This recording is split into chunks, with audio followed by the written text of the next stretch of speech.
Trace Forward Media. This is Healthcare Musings. I'm your host, Dr. Hashem Hasabala. And we're live. Good morning, good afternoon, or good evening, LinkedIn. This is Marion Spears Karr, and you're watching a special episode of the Healthcare Leadership Show, normally at 12:30 Eastern Time. But today, we're online and live at 9:30 a.m. Eastern Time. Let us know in the comments where you're watching from. We want to see who's watching live. And also, if you watch the replay, and the replay will be available on LinkedIn from now on, please let us know in the comments. Today's a special conversation for me because, one, I get to talk about gratitude, which has been such a key part of focus to the work that I'm doing from a leadership perspective and frankly, my personal walk. And I'm super excited to have my guest today to talk about the physician leader superpower and how gratitude is such. My guest is Dr. Hashem Hasabala. He's a New York Times featured pulmonary and critical care physician. He's an author of a book called How Not to Kill Your Patient in the ICU. I love that title. How Not to Kill Someone in the ICU, a practical guide for a successful rotation or career in the intensive care unit. And Dr. Hasabala, we might get into a conversation about that as well. He is a medical director, regional medical director for Sound Physicians, and he's a podcaster. But more importantly, he walks his faith, and he's become a good friend of mine. Dr. Hasabala, welcome to the show. Please introduce yourself better than I do, and better than I did. Glad to have you, man. How are you doing? Oh, I'm so happy to be here. Thank you for having me. It's an honor to be on the show. Thank you. Yes, you are a dear friend as well. We connected almost immediately after we kind of spoke on the phone and then met in person in Chicago. So it's really awesome to be here. I'm a physician leader with a passion for excellence who builds critical care programs from the ground up. And I also am an author, I'm a podcaster, father, husband, and I'm just trying to live a life of gratitude because being a doctor has been the life dream of mine. It's the only thing I've ever wanted to be, and I try as best I can to do as good of a job as I can in gratitude for being given the gift of being an agent of healing. Dr. Hasabala, one of the things that you and I got into a conversation around is hopefully in some opportunity for us to work together. For those of you, and by the way, for those of you who are watching the Healthcare Leadership Show for the very first time, you may not know who I am. I'm Marion Spears Karr. I'm an entrepreneur as well. Host of this LinkedIn Live show, been in the executive search and leadership development space in healthcare for a very long time, probably longer than I can remember. If you don't recognize the accent, I'm a native of North Carolina. I live now in the mountains of Georgia, and just over the last few years have been working on a training program for healthcare leaders called the Authentic Gratitude Communication Framework. That's a neuroscience-based focus on gratitude as a leadership skill set and making a difference. And Dr. Hasabala, and you and I got into a conversation around this. And one of the things you shared with me was your heart for gratitude. First, I want to shout out to some people watching live. And if you're watching live, please let us know in the comments, because this is how we reach the people in the audience. This is how we connect with you. This is how we know you're there and that we're bringing information to you. And you'll have a chance later to ask questions.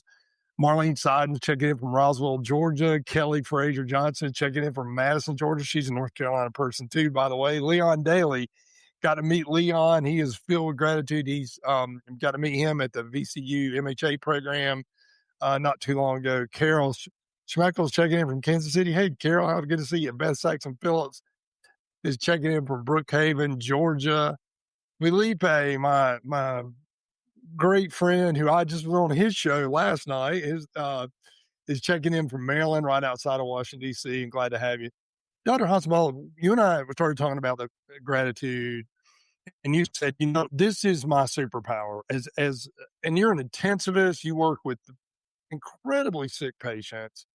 I'd love for you to just kind of take us back to how you realized that at the heart of your work was this you being thankful and how that's made a difference in how you treat patients, how you connect with your colleagues. Talk a little bit about that, and we'll jump into this conversation. Absolutely. Thank you. So, I mean, I think, the adage, to those who have been given much, much is expected, or, if you've been blessed with a lot, then you are expected to give back. And I think that's really at the heart of what gratitude is. Like I was saying, there are people who sarcastically say, "Oh, I'm living the dream." Yeah. But I am living my dream. I really am. I mean, ever since I was a kid, I've only ever wanted to be a doctor. And, Mhm. I've strayed from the path here and there, thought about, oh, it's too long, but every time I would deviate from my path, God would put someone in my path to keep me going. And I knew I was, and by the grace of the Lord, I'm able to have a career in medicine. And I think Mhm. I'm just so grateful to be a doctor with all the difficulty that it comes with. We were just talking about it, me and a colleague yesterday. There's Mhm. so much in the field that pulls us in so many different directions, so much demands on our attention and time, that it's easy to lose sight of the purpose of Mhm. healthcare, which is healing the patient, making the patient feel better. And we just have to keep reminding ourselves why we're in it. Like sometimes, like, oh my God, no one called me about this patient, and now I have to take care of them, and I have no sign Yeah. out of. Oh, no one. How come I wasn't given this or that? And then you just lose. Oh, I can't believe I have to take care of this patient. They don't belong in the ICU. That's a frequent. Mhm. That's a frequent argument we'll have with other colleagues. This patient doesn't belong in the ICU. Mhm. And while yes, we have to be stewards of a limited resource, we also have to keep reminding ourselves, and I try to keep reminding myself the point. Just take Mhm. care of the patient. Just take care of the patient, man, and just take care of the patient. Do what you need to do to make them feel better. And so, as a physician, it's a constant battle to try, because there's so much on the physician, to try to remind myself why I'm here, and then try to live in the moment of gratitude, because I am really living my dream every single day. As a leader, there's so many people that are doing the good work. Like, as a leader, you can't do it all yourself. There's so many people doing the good work, and you just you can't. y- I think we make a big mistake if we neglect to thank those who are doing the work every single day to help Mhm. the team succeed. And so if I email my team, I'm always thanking them at the end of my email. At the end of any call, I almost always try to remember to thank them for all the hard work that they're doing, because Mhm. they're doing tough, hard work, and they're each contributing to the success of the team. And so it's just so important for the leader to acknowledge it. And when I'm thanked by my leaders, it feels Yeah. great. I love it's great to be acknowledged and thanked by your leaders. So that's the least I can do to the people that I work with. Yeah, when you and I are together just recently in Chicago having a cup of coffee. And by the way, for those of you, if you want to send Dr. Hasabala or me any kind of gift or bribe, send us coffee. Not bribe. I'm joking about the Abs- bribe part, but send us coffee. We're both Coffee. lovers of coffee. Send us coffee. Checking in, Leslie Kincaid from Springfield, Missouri. Got to meet Leslie several years ago when I did a training program with Mercy Health's physician recruiting group, and she's actually very, very sharp and strong out in the marketplace. Peter Paxos is checking in. I'm not sure where Peter is, but Peter's good to see you in the chat. Let us know where you're checking in from. Dr. Husband, one of the things you and I talked about was what some of the stories of things that you went through during COVID, particularly, but just times where you've learned. And I do want to talk about your book in a moment, because I think there's a gratitude component um, throughout that as well. But physician burnout was so prevalent during the COVID era, because what you had to deal with was incredible. And you know, phys- compassion fatigue became a common theme around discussions out there. From your perspective, and I didn't preload this question, but it hit me this morning when I was thinking about our conversation today. How did you use your focus from being thankful for what you do and thankful for the skills that God has given you? Because you've gone through a journey, and I'd love for you to tell us about that journey, because you wanted to be a physician and you did everything you could to get there. Here's the question though.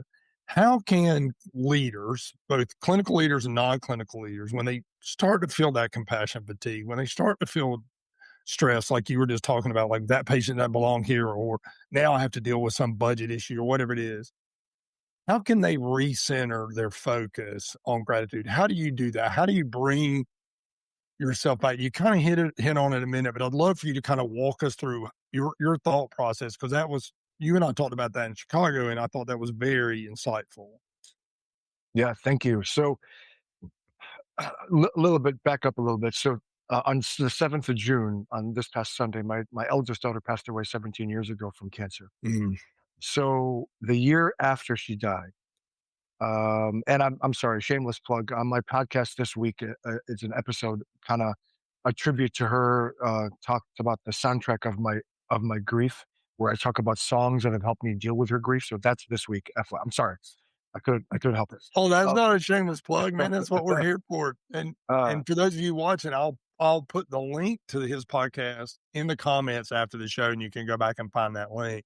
Thank you. So, I didn't mean to. Don't worry about shameless plug. No, so then the year after the year she passed was June. The year she passed, my cousin ran the Chicago Marathon in her honor. Wow. And I watched him finish the race, and I was inspired to do the same the following year. Okay. So the following year, because she could never walk, at the end of her life, she couldn't walk. She was wheelchair bound. So I wanted to do something that she couldn't do in her honor after the year after she died. And so I trained and did everything. When we started the race, it was months of training. I got injured, and but there was nothing. I had to finish that race for her that year. So as we started, my cousin told me, take it all in, man. Like, all the culmination of all the training. So that day we're running under the Grand Avenue Bridge in Chicago, for those of you who are familiar, right at the end of Grant Park, to start the race. And to start there. So we're going under the Grand Avenue Bridge. And he told me, take it all in. And I've always tried to remember that, just to step back and take it all in, and to kind of see where you are. Like, situational awareness is something that I keep trying to work on as a leader, is situational awareness. And so I think it's important for leaders to take it all in. Look, I'm irritated that I have to take this patient that I don't think belongs in the ICU. I'm taking up a bed that would be better served someone else. And at the same time, I have to remind myself to stop and take it all in. I'm a physician. I have skills that few other people have. And I'm taking care of the sickest of the sick. Again, a skill set that few other people have. And I'm helping people feel better and try to heal them. And when I stop and take it all in, and I'm like, all right. I mean, I'm so happy to be here, because, like, I remember when I was applying to med school, I would drive by the school, and I just, from the depth of my heart, I was praying to get in. And I had a lot of odds against me the year that I applied to school. I mean, my advisor in college told me flat out, you're not going to get in. And she almost discouraged me to apply.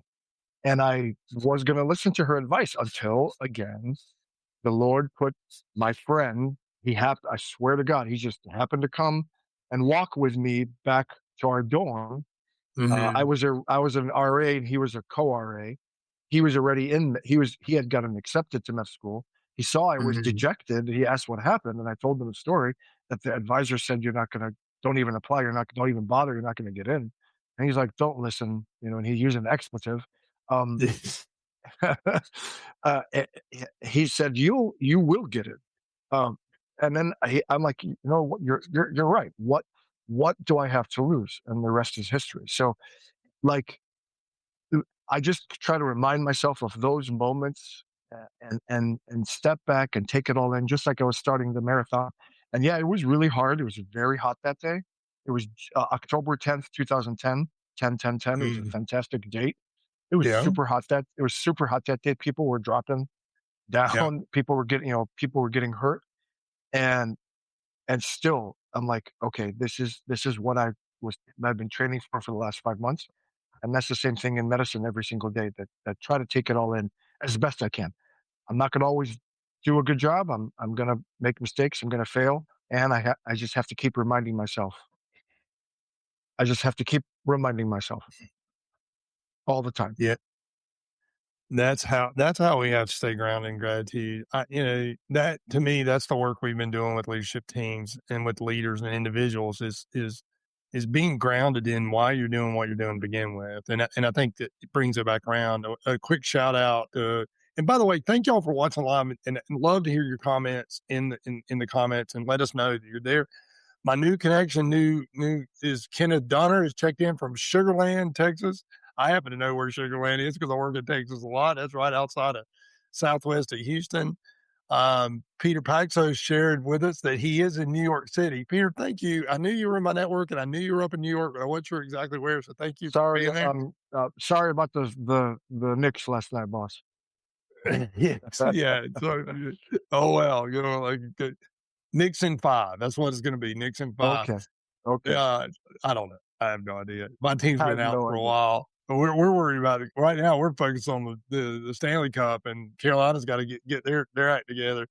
Leanne Stock is checking in from Minnesota. Thank you, and Kenneth invited in.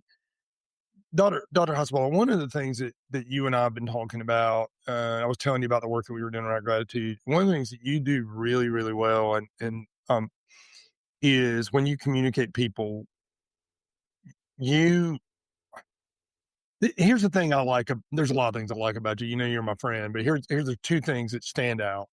When you are in a conversation with someone, and I notice it not just with me, but just how you, like your podcast, but also just how you communicate.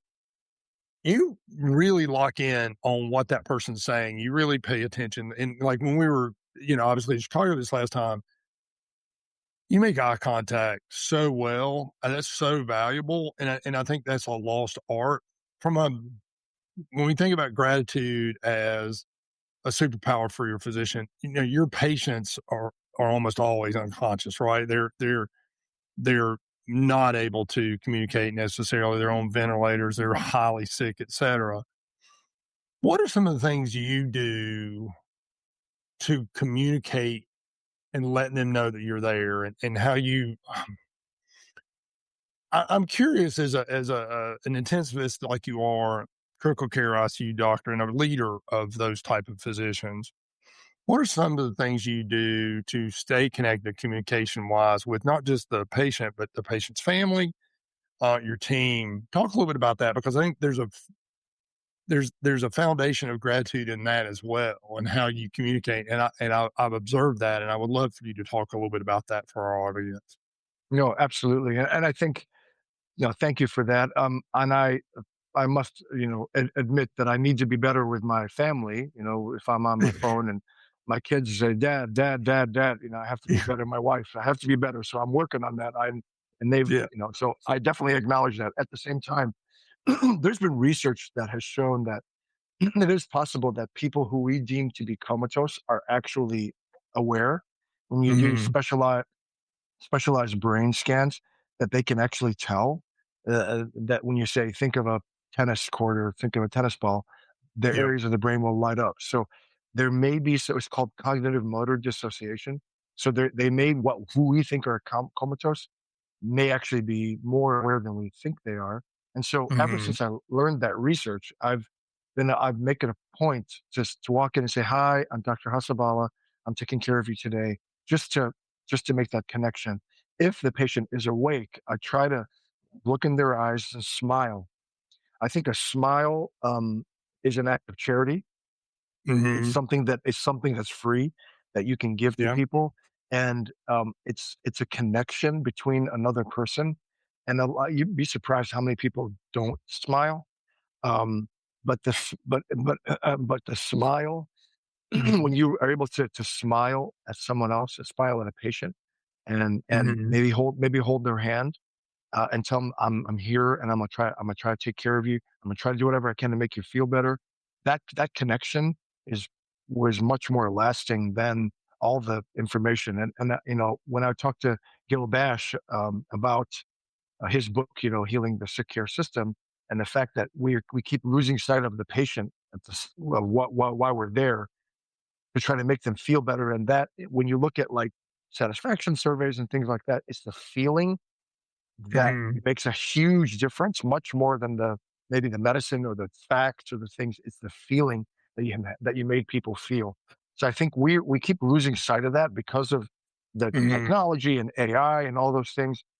But that human connection, we can't ever lose sight of that, and that's what I think is going to differentiate me and make me AI proof. Is that I can walk into a room, hold the patient's hand, and tell them, "I'm going to do everything I can to help you feel better." And look at them and smile. So I I try to do that. love it. I try to do that in my career. I should do that more with my family. I fully admit it. Yeah, And at we the do the same same time, thing. yeah. At the same time, I think that's what's super important is that human connection is what is just to make people feel better and just to smile. Just to Yep. if I'm going to the airport and I smile at the agents and say thank you and look at their eyes and smile. That those kind of connections make a huge difference, and we can't lose. We have to do more of that.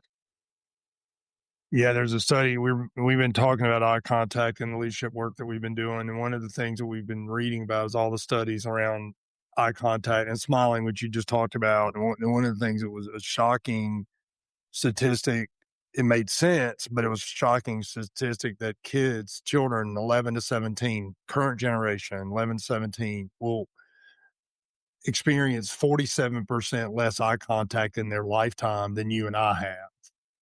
And Wow. there's a whole lot of reasons. Yeah, 47%. Think about that. That's the amount of change. And it's from screen time and looking at our phones and all those different things. And I think one of the things we're looking at is really around, well, how does the brain react when we hear our name? You and I talked about that. We're going to talk about that Yes. in a minute. What happens Yes. to the brain when you hear your name? First, I want to let some people give us some more shout outs. Kenneth Dunner, we mentioned earlier, checking in. He invited a bunch of people. Kenneth, thank you for doing that. Um, William Rochelle checking in from South Florida. Glad to have you. And if you have comments or questions, put them in the chat. We'll bring them up. Marlene Siden in Georgia, I'm going to bring her comment up to the screen. You can see this. Patients on ventilators hear more than we know, which is the point that you made. And she's just reiterating the fact that so important to speak encouraging words when you're in the room and outside their door. From someone who, Absolutely. from someone who, because of my accident when I was 18, spent a few days in one of those. I can't remember if I heard anybody, but I would hope that they were speaking positive things over me while I was battling that situation. So, Dr. Hospital, let's talk about some things from working with your team. Let's go to that for a minute because and we're going to be up against the hour here very quickly, or the half hour very quickly. But one of the things you and I also talked about was knowing people's names, which I mentioned Yeah. earlier. And for those of you who are not familiar with my work, I've been creating a training program around gratitude that has a neuroscience base. And one of the amazing things that we learned is when we hear our name, it lights up super different parts of our brain. But one of the areas of the brain that it fully engages when we hear our name is called the cuneus, which is in the occipital lobe, which also controls eyesight. Like, so when we use people's names, they see themselves and they're more, basically that's the assumption. Talk about how, as a physician leader, and you work, like, you're in Philadelphia right now, but you cover a wide area for your company. Mhm. What are some of the things that you do in terms of communicating with people using their name? Because I think there's a gratitude component to that. I believe that, obviously. And you and I that was one of the things we talked about in Chicago the most. what are your thoughts on why it's so important for people to, when we communicate, is to know the person that we're talking to and learn their names? Yeah. Well, I think your name is given to you. It's a gift. People's names mean things. Like my name, which those who know me close dispute would dispute this fact, but my name means generous. And Okay, those got you. who knew me growing up and maybe know me now would they dispute that name or whatever. But every name has a meaning. I mean, our kids, every single one of them, even my eldest who passed away, her name meant articulation. Got it. My now oldest child, her name means grace. So every single name means something. And Hmm. when you told me about that research, and I was just fascinated by it, and I also, kind of, you gave me the references and I looked into it, Yeah, and now I started saying, thank you, Marion, for all your hard work. Thank you for what you. I mean, your training program. I'm going to get you on my podcast so we can talk about it in more detail. yeah, But like, folks, it's amazing when you tell someone, when they tell you your name. Hi, this is Spirit. This is yeah, yeah, Spencer. I'm yeah, here to help you, and I tell you, thank you, Spencer. Like a lot of, because as a teleintensivist, I'm a lot of times on the phone with IT specialists yeah. because my password keeps expiring because I can't keep up. I can't keep up with it. So Gotcha. and then no one tells you that the password's expired. Then No it's one gone. says anything. So yeah, so then I don't know. And so I'm trying to log in, and that's one of the stressors of being a teleintensivist is that you have a patient who's not doing well, and you're trying to get into the record, and the password's expired. But when they tell you, "Hi, I'm John," and they help you and they get you in, and I just say, learning the lessons from your work. Thank you, John, so much. I really appreciate that. I can't see them, but you can tell that they appreciate it in person. When I see Yeah, their name and I say, thank you, Beverly, for your wonderful service today, or thank you, Jonathan, or whatever it is, yeah, their reaction is way different. And same with family or people. So it's something yeah, that a lost art that we really, really yeah, have to get back to. And it's just amazing how people react when you thank them by name. Because that means that something I learned working in the South. Shout out yeah. to all my Southern brothers and sisters. That's Something me. I learned. Yep, yep, yep. Something I learned working in the South in Tennessee is that people would tell me, "I appreciate you, not I appreciate it." And I started doing that. I started saying when I came back to the Midwest, Yeah, I started saying, "I appreciate you," yeah, and then I say whatever it is they did. Not I appreciate it. yeah. And Exactly. people respond so much better when you say, "I appreciate you." And now I almost never say I appreciate it. I say I appreciate you. That's so And powerful. I thank them for what they, I Yeah, mean, I thank you for looking it up. I appreciate you. There's a huge difference because, and I appreciate them as a person. This is something this is how we can fight the forces of division in our mhm. country that capitalize on us hating each other. This is how we can overcome that by remembering that we're all one family, Mhm. and that we appreciate each other for being who we are. There's a drop right there that we need to just shout to the back of the room because I totally agree with that. I think we're missing out on that very thing. I noticed Lisa Fedick has joined us. I don't know where you're checking in, but Lisa, glad to have you. Kenneth let us know that his name means handsome. He's a good looking man, so apparently it works. So that's good. If anyone in the audience, we only have about one more minute. If you have a question for Dr. Asabala, I'd love for you to drop it in the chat real quickly. Sorry I didn't get to the question. Your book, just briefly, let's touch on your book real quick, and then how they can connect with you. Your book's called How Not to Kill Someone in the ICU, a practical guide for a successful rotation, a career in the intensive care unit. Give us just 20 seconds on that. And again, we'll put that link in the chat after the show. And then any final words, Dr. Hasabal? Really glad to have you on the show, and I do consider you a brother now, and I mean that. And so thank you for taking the time to join me today. Quick Absolutely. comment on your book, and then we'll be wrapping up. So when I would teach residents and fellows, I would have a top 10 list of rules in the ICU that I would go over, Mhm. and so I turned that top 10 list into a book, a little bit more detail about all the things. My top 5 rules are: don't panic, don't panic, don't panic, don't panic, don't panic. Those are my top Got it. 5 rules. And then I have a whole bunch of others, and I just kind of filled it in with stories that I've had working in the ICU, lessons that I've learned about mistakes I've made, not necessarily with Mhm. patients, but just Yeah. kind of the lessons I've learned about where I should have done, not patient care mistakes, but just mistakes as a human being. And I learned those lessons, and I teach, and those are lessons that I take to heart and I want to teach others. So that's how the book was born. And I've been people find it helpful, so it's just what I feel, things that I learned in the ICU that I want to share with others. What a great way to wrap up. How can people connect with you, Dr. Hasbulla? So I'm on LinkedIn, Hashem Hasabala MD. I'm on LinkedIn. I'm on X, HA Hasabala MD. My podcast is at drhasabala.com. Feel free to sign up and get the episodes delivered to your inbox. I'm on Apple, Spotify. That's called the Healthcare Musings Podcast. And happy to connect with everybody. And it's truly been an honor. I've been looking forward to this for a long time. It's truly been an honor, and I can't wait to get you on my podcast as well. Yeah, looking forward to that.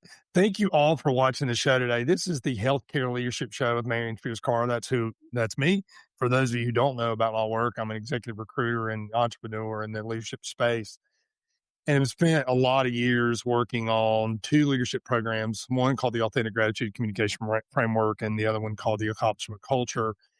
And we work with organizations all across the country. But more importantly, what we're here to do is exactly what Dr. Hasbulla is. I'm not a physician, but we're here to make people better, and hopefully they learn something from this. So if you like the show, please, and you're not a first level connection with me, please send me a connect request. Kenneth, thank you for sharing it to a bunch of people. Marlene, thanks for the shout out. Dr. Hasbulla, thank you so much for being on the show. Thank you for being my friend. Thank you for sharing your heart. That, to me, that's what makes the difference in terms of these conversations. So for that, I'm truly grateful. Have a great day, everyone. I hope you enjoyed the show. If you have suggestions on other show topics you'd like to see in the Healthcare Leadership Show, please let me know. Connect with Dr. Hasbulla, and we will see you soon. Have a great day. Bye, y'all. Take care. Thank you for listening. Sign up at healthcaremusings.com to get every episode delivered directly to your email. And please don't forget to leave a 5-star review. Thank you so much.